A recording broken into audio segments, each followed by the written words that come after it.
Okay, here's another little time bomb.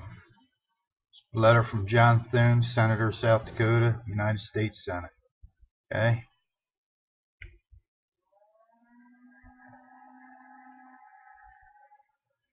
Thank you for contacting me about the health care law. I appreciate hearing from you. Patient Affordable Care Act, Healthcare Education Reconciliation Act signed by President Obama March 23rd. Blah, blah, blah.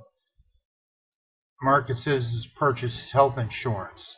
Under this legislation, all citizens who choose not to purchase insurance policy will be subject to a tax that is greater of $750 or 2% of their taxable income starting in 2014. Law of law. The President promised that premiums would decrease by $2,500 and that if you liked your health care plan, you would be able to keep it. However, contrary to these promises, the average family has seen their health insurance premiums rise $2,581 since enactment of this law, and over 3.5 million people have had their health insurance plans canceled as a result of the law. Furthermore, the President pledged not to raise taxes on individuals making less than $200,000 and families making less than $250,000. However, according to estimates, here's your bomb. This is where the bomb's coming in. According to estimates of the Nonpartisan Congressional Budget Office, CBO, in April 2010, at least 77% of the individual mandate tax, Obamacare, will be paid by those taxpayers making less than $250,000 in the year 2016. On his way out of office, you're getting hit with a bomb, and you're going to be picking up 77% of this tab. Okay? So, you know what? The people that think they're even getting something, they ain't getting nothing. Now, Senator goes on to say that he fully wants to repeal the whole law. All right? This is what you got to deal with, people. It's got to go. But see, what you got to do is there's 46 senators that are responsible for this. You have to go after these senators. We'll get their names up here in a short. These 46 senators, during a time of war, voted to give the UN control of our arms and be able to tell the American people who, dictate guns to the people. Right? You need to find out, just punch these people's names in on the internet, find out everything about them in your state, and make all their dirty little laundry public. Find out who their family are, who their friends are. Go up and publicly embarrass them.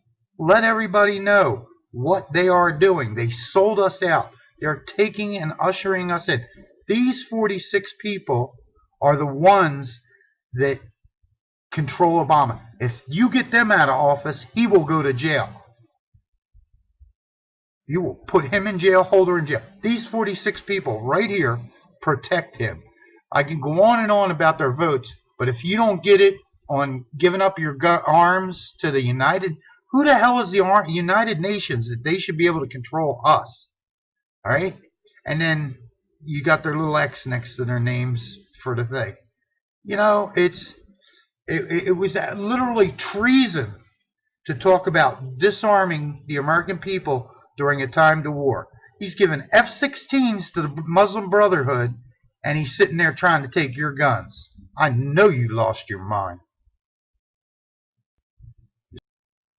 If you love wealth better than liberty, the tranquility of servitude than the animated contest of freedom, go from us in peace. We ask not your counsels or arms. Crouch down and lick the hands which feed you. May your chains sit lightly upon you, and may posterity forget that you were our countrymen. The line in the sand, you know the time is coming. line in the sand. Are you going to watch while we're fighting? The line in the sand. Just tell me now where you're going to stand. How much more you're gonna take it? How much more you're gonna fake it? Now you decide what you'll do when they come. They'll come for you.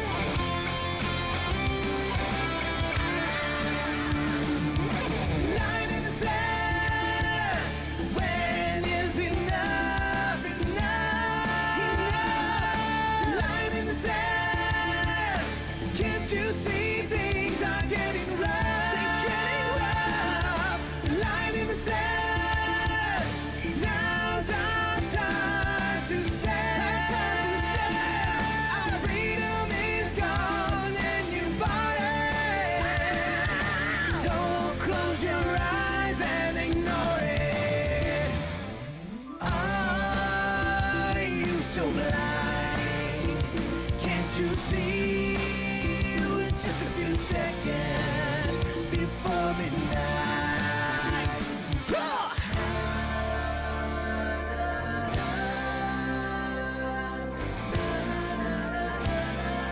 Just to clarify this, these guys voted against the Inhofe Amendment, which told the White House not to enter into this treaty, and countrymen under Kerry went and did it anyway and signed this thing.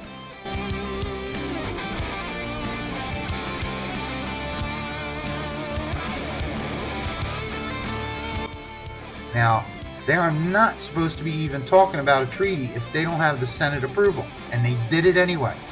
Then we went and they were sent a letter by the Senate telling them not to do it again, and they did it anyway in the White House. So these guys are all guilty right here. Every one of these people here is guilty of treason. They did nothing when they were blatantly violating the Constitution against the Senate authority. These people here all... CEO Ben Smith is with me now, and Ben, good day to you. You were quite vocal on Sunday, got a lot of attention for what appeared to be a short but very succinct speech at the World War II Memorial. You said something to our producers a bit earlier today. You think the government is trying to provoke the veterans to do something. What do you mean by that? And that's just not my statement. I mean, within the people who see things wrong here, who are looking at the shutdown, this can be absolutely planned, and it's a conversation topic. They want us to do something. They either want to diminish our voice or our significance, or draw contact, and they can crush us. I mean, you've got Sheila Jackson Lee, who is calling for martial law to end the shutdown. I mean, that's insane. That's getting rid of the Constitution of the United States, which is also what every service member has signed up to and including their life for, to protect and defend the Constitution of the United States against enemies both foreign and domestic.